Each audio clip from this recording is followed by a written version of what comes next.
Marvelous Medicine number 3. "Here it is," cried Mr. Killy Cranky, rushing into the kitchen. "1 carton of flea powder for dogs and 1 can of brown shoe polish." George poured the flea powder into the giant stewing pot.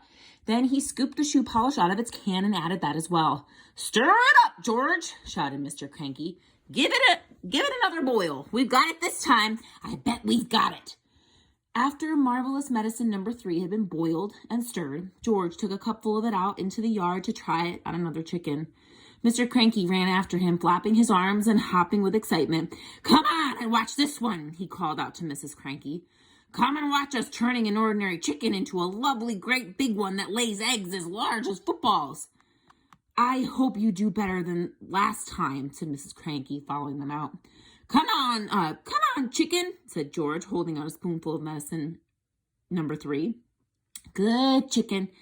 Chick, chick, chick, chick, chick. Have some of this lovely medicine." A magnificent black cockerel with a scarlet comb came stepping over. The cockerel looked at the spoon, and it went peck. "Cock-a-doodle!"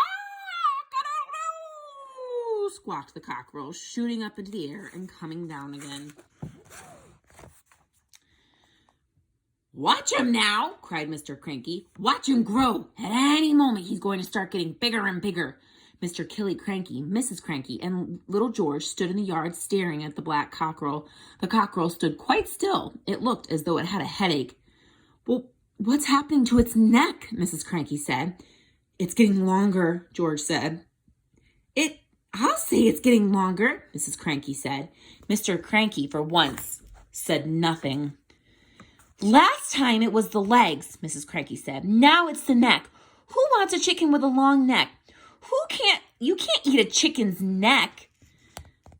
It was an extraordinary sight. The cockerel's body hadn't grown at all, but the neck was now about 6 feet long. "All right, George," Mr. Cranky said. "What else have you forgotten?"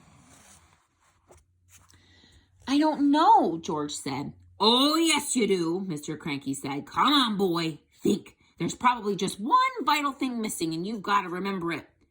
"I put in some engine oil from the garage," George said. "Did you have that on your list?"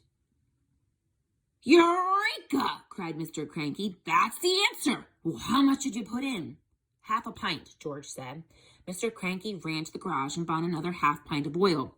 "And some antifreeze," George called after him. "I sloshed in a bit of antifreeze."